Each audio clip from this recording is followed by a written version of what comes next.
Good morning, everyone. BritSimon here. I wanted to create a video to explain why some countries have all of their winners concentrated in the first few thousand case numbers. It often appears unfair to people who don't understand how this happens, or why that is, and so it can create a misunderstanding that perhaps the draw isn't random in some way. If they're giving preference, let's say, to certain countries, so that those countries only get winners in the first few thousand cases, how can that be a fair process, right? That's the question. So if you've ever wondered about that, this video will help you understand why that happens and explain, the data behind it that makes me clear, that's the case. Okay, so I'm going to show you some data now. I'm going to use Asia as an example, but I want to be clear. This same thing happens in each of the regions, the three large regions, where there are countries that hit a certain number during the draw process and then don't go above that. And we can see that every year. But Asia's a pretty obvious example, pretty easy to understand example, because consistently we see Nepal and Iran getting all of their winners in the earlier case numbers, and that often, as I say, creates this impression that that there must be something funny going on. You'll see the same thing for Uzbekistan in Europe. You may see it for some other countries in Europe. You'll see the same thing also for Africa as well. There are some countries in Africa that get limited during the draw, and again, when that happens, there will be more winners up to, from that country, more winners up to some certain number in that range, and then all of a sudden there'll be no more winners after that point, and it seems unfair to people. Okay, so I'm going to use Asia as an example, and I'm going to look at DV 2024 data, and I'm also going to show you some DV 2021 data to make the point as well. So first of all, let's have a look at the distribution. Now we can see that from, if I show you Zarthisius's wonderful website, let's have a look at this. So DV24, let me just show you my screen. Let's put me down on the bottom right there. Okay, so let's, first of all, let's have a look at the data and have a look at the chart. So if we come down here and we switch on Asia data only, we can see the distribution of cases across the range of numbers, right? And you'll see a sort of a fairly strange thing where up until 14,000 or so, 13 to 14,000, we have something like 50% of the cases are real cases, and the other 50% are holes. Okay, if you don't know what holes are, done many videos and explanations on that, so you should understand what holes are by now. Then after 14,000 and up to about 22,000, there's a lower number of real cases and a lot more holes, right? It's about, what, 35, 36%. And so there's a sort of a drop there. And then after 22,000, there's another drop. So then Asia continues all the way up to almost 44,000, and the percentage, the rough percentage, is about 20% of cases which are holes. Now this is DV 2024. Okay, so I wanted to show you this because you first of all need to understand the distribution of cases and this phenomenon where the whole number will increase in later number of the ranges. And just so you understand, you can see the same thing in Africa. You can see that there is a reduction of actual case numbers from 40% in the beginning down to around about, about less than 20% by the end of the case numbers. In EU, you see the same thing where it starts off at about 52, 53% and then goes down. There's one country limited at just below 17,000, which is Uzbekistan. And then there are some other drops as other countries are limited in the later phases, so that by the end we only have around about 23-24% of every 1,000 cases are actual cases rather than holes, right? We have an increasing number of holes later on. Okay, so that now, just to be clear, the same thing doesn't happen in Oceania or South America. And once you watch this video, you'll understand why. Okay, so we're going to talk about Asia because it's nice and simple. There's two distinct cliffs, as I call them, and two country drop-offs. And the first one I can tell you is Nepal, and the second one is Iran. Okay, and sometimes those two countries in Asia switch around. So the first one is Iran, and then Nepal later. It depends what's happened with the entries that year. Okay, so if we then switch to that, and we'll look at the distribution. This is what the distribution looks like if I create that chart. So I have now created that same sort of chart by showing the case numbers up to 44,000. And you can see that I've got the same 50% of numbers, then it goes down to just over 30%, and then down to 20%. Okay, so that's actually a recreation of the chart that you just saw on Zarthisius's side, right? Now, how have I got to that? Well, what I did was I did some math, and I figured out how many cases per 1,000 Nepal has based on their derivative rate. And actually, I should show you that. I'll show you how I've shown this before, so maybe you'll have seen this before, but I'll show how I work this out. So for the derivative rates, for a start, I've only got data from 2019, 2020, and 21 for the number of entries and the number of derivatives in each year. And so based on that, I get a derivative rate specific to Nepal. And I'm taking that as being 1.61 cases or people per case. That's what that derivative rate really means. In Iran, got the same three years, and I've taken a derivative rate therefore of nearly 1.9. And then that leaves me the rest of Asia 2.13, being the derivative rate for the rest of the countries in Asia as a blend, right? Some countries will be more, some will be less, but as a blend, that's how the derivative rate looks. Now, how have I got all of that? Well, I figured out the derivative rates from the old data. Then I've taken the 2024 selectee numbers for Iran and for Nepal. I've applied their derivative rate, which gives me an idea of how many cases they would have, right? Not case numbers necessarily, but cases, right? Number of cases, shall we say.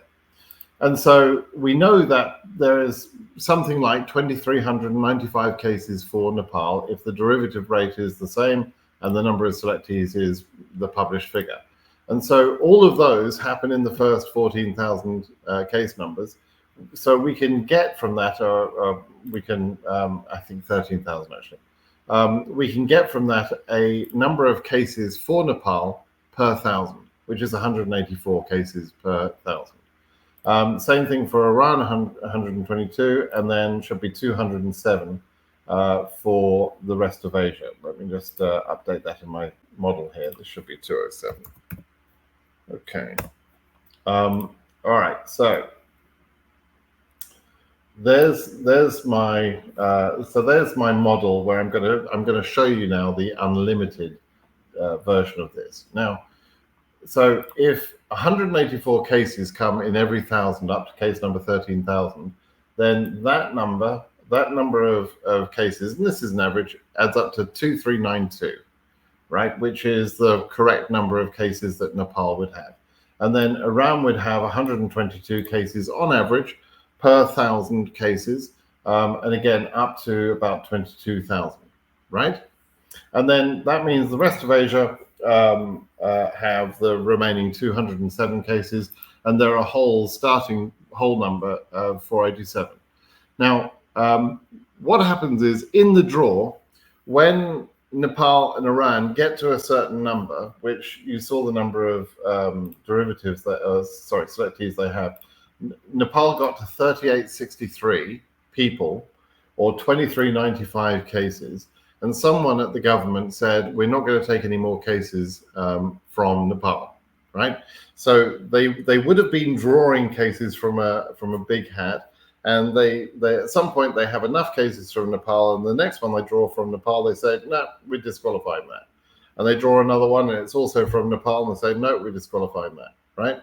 And they just stop taking cases from Nepal at some certain point. And the same thing with Iran. At some point they just stop taking cases from that country, right?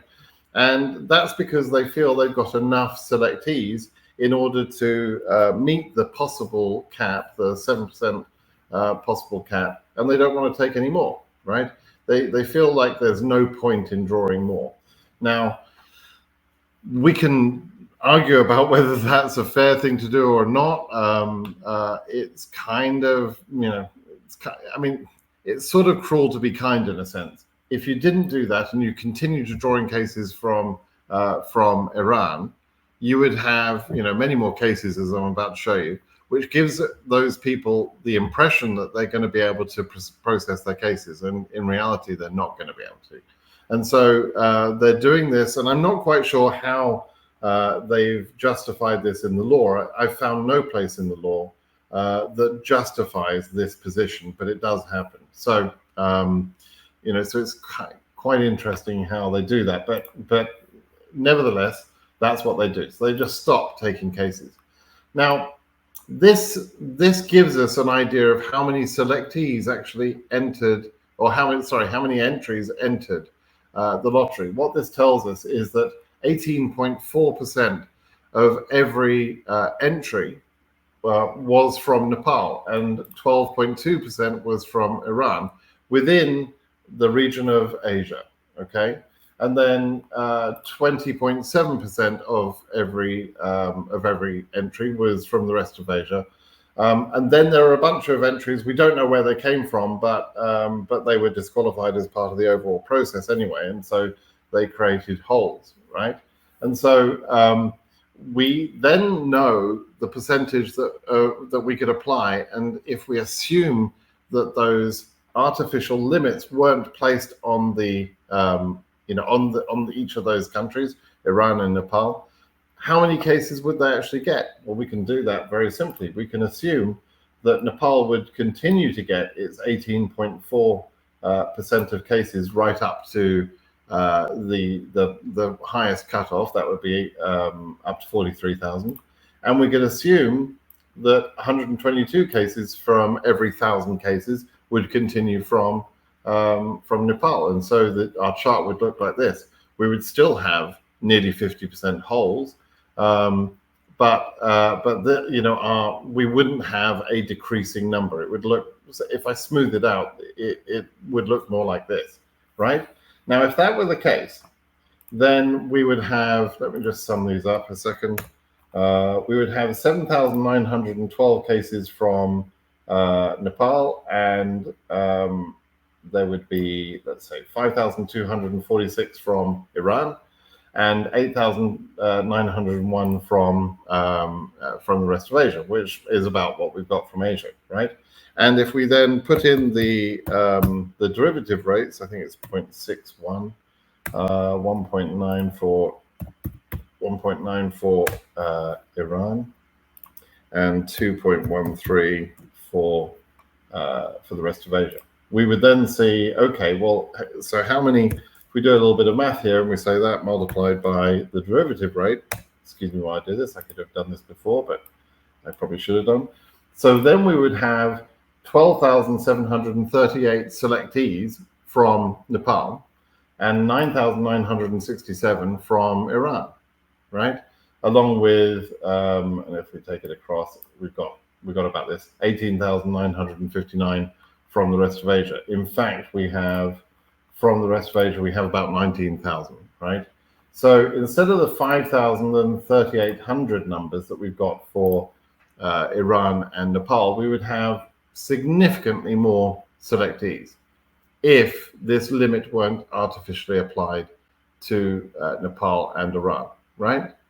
So it's not that there's some preference being given to Iran and Nepal in the draw. It's that actually the opposite. They're actually disadvantaged. At some point, they stop getting selectees drawn from those countries because they draw the number, or the number has already been drawn, but they draw the number effectively, and they look at it and say it's from Nepal or it's from Iran. We've already reached as many as we want from Nepal and Iran, so I'm throwing that case away. Right? That's exactly what's happening, and that's not an unfair thing to the rest of Asia. If you want, you could say it's an unfair thing to Nepal and Iran. Right? Now, let me show you something else. If what I'm saying is true, then it should be possible to look at the data from previous years and consider the chance of entry success, like the number of selectees that each country gets. And we should see this data actually appearing in the data. And so I took some data, and I've shown that yes, this is exactly what happens. So what I've done is I've taken the 2021 data for Asia. And as you can see here, what I've done is I've taken the number of entries that they have with the number of derivatives that they had in DV 2021, and I plotted those out against every country. I'm actually limiting here. I'm taking out some of the smaller countries because if they, let me just show you what that would look like. You've got a bunch of countries which have a very small number of selectees, and when you get a very small number, statistical, sort of chance tends to go out the window. You might have anomalies there, and so those would kind of mess up the you would think that some country has exceptionally high chance when actually they have the same chance in every other country in the region. So I'm just going to turn those off a second. Let me turn those off again. And I'm only going to look at countries which have more than 100 selectees, which are the largest number of entries.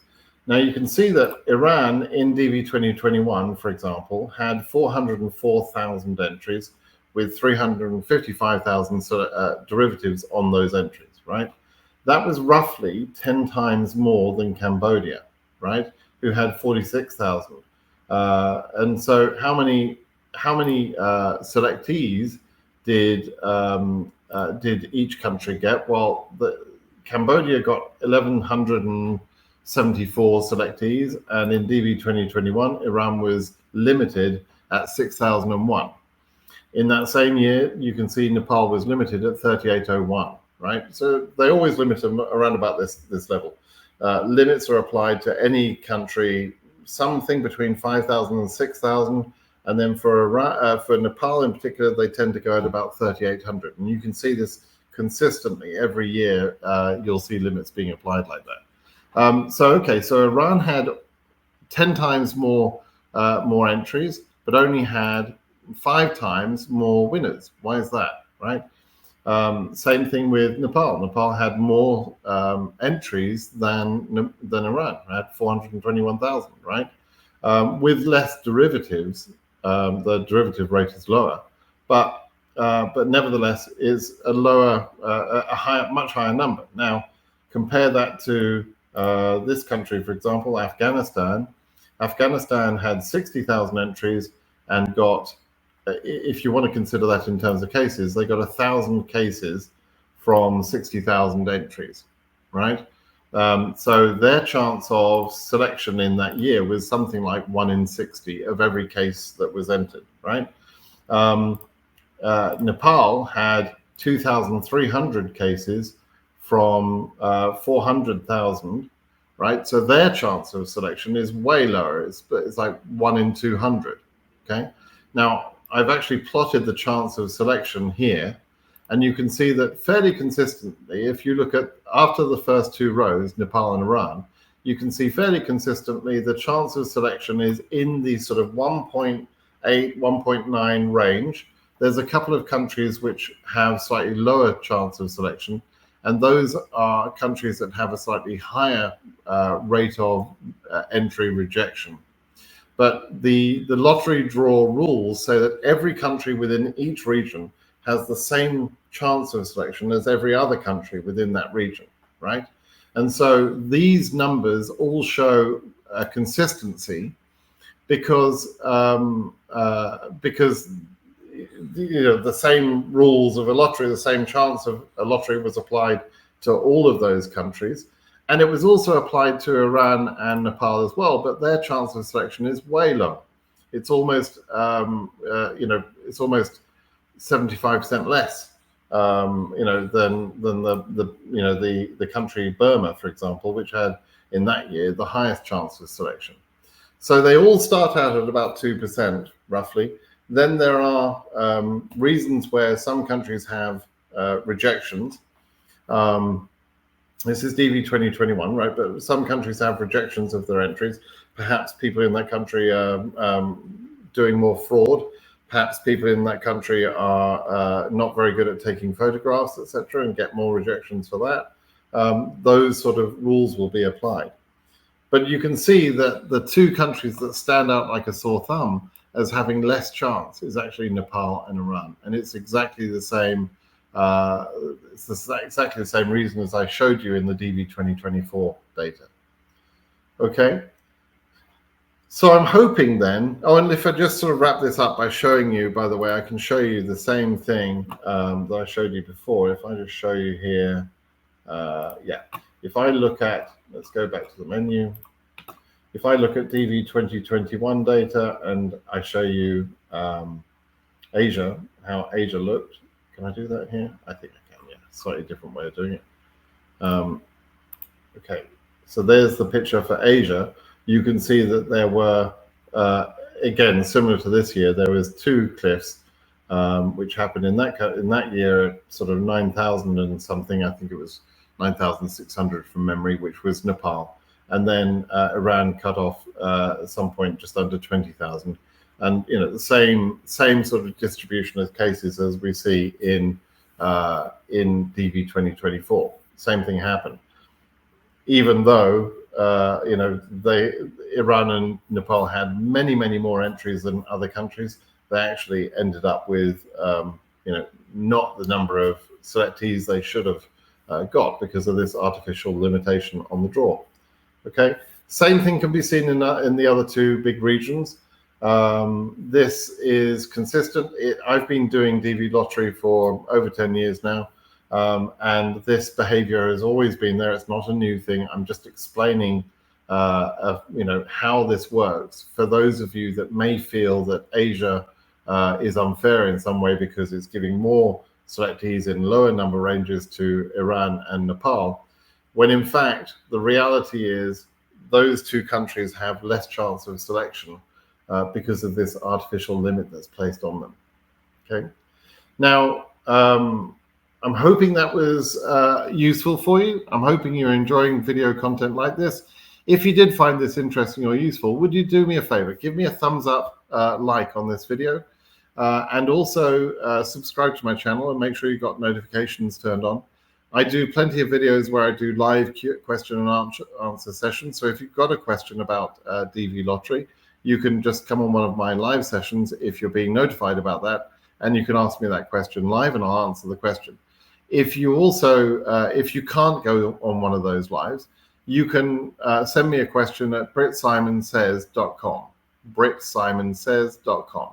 And if you ask me a question there, I will always answer those questions. So no need to be concerned or worried about your case. If you've got a question, you're entirely free to ask me. Okay, so so I'm hoping that was useful for you anyway, and informative, and hopefully has cleared up some of this misunderstanding and mystery surrounding this topic. All right, thanks everyone. Goodbye.